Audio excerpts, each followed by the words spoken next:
kulankan ayaa noqonaya kii ugu ballaadhnaa ee ka qabsooma magaalada Boorama isla markaana taageero ballaadhan loogu muujinayo qarannimada Soomaaliland. Ururka haweenka qaranka ee NAW ee heer gobol iyo heer degmo waxa ay isku soo saareen haween weynaha gobolka Awdal waxaana ay kulankoodaasi ku muujiyeen dareenkooda ku aadan nabadgelyada Soomaaliland sida ay uga xun yihiin hadallada ka soo yeelay dawladda Ingiriiska iyo hadallo guubaaba ah oo ay u jeedinayaan guud ahaanba shacabka reer Soomaaliland. Mas'uuliyiinta halkaasi ka hadashay oo ay kamid ahaayeen Radwa Maxamed Cige Fadxiye Yuusuf Cabdi iyo Faaduma Ismaaciil Cusmaan ayaa waxa hadaladoodii kamid ahaa Soomaaliland muddo ka badan 20 sano waxay ku soo naaloonaysay nabadgelyo buuxda taasoo Ilaahayna siiyay kasoo aynu shicibkeena sharafta leh ee reer Soomaaliland ay sameysteen nabadaasi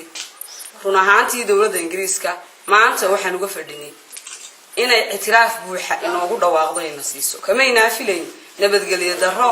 inay inagu tilmaantay aad iyo aad ayaan uga xunnahay waxaana taageersanahay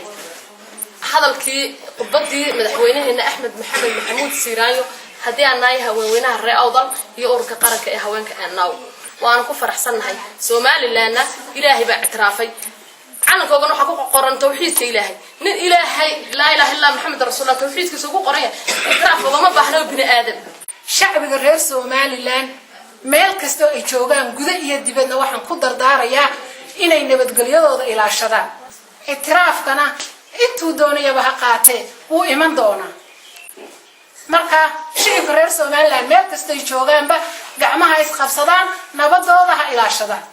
nabad baan ku caanamaalay wadanka iyagu waa nabad umad kastaba way og tahay cadaan baa nagu nool madow baa nagu nool jaani baa nagu nool cid kasta nagu nool anagu nabad baan ku caanamaalay hadalkaasi hadal qalad ku soo baxay uu noqday hada nagala noqdo hadalka raali kama lihin Soomaaliland ha noolaato halka joogana wax barasho iyo wax walba ku jirana waxaan leenahay guuleysta Soomaaliland ha guuleysato madaxdu magaca yeelato ha quwadaysato ha weynaato Soomaaliland ilaa lagu cad ilaa halka ugu dambaysa nabad ha ka noolaato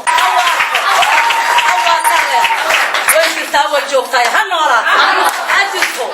udubka uu adeegay haadkaada Ilaahay baan ugu hadnaqaynaa ma tahay shacabka Soomaaliland midabkiisa haysta oo gacantiisa haysta wada jira ha guuleysto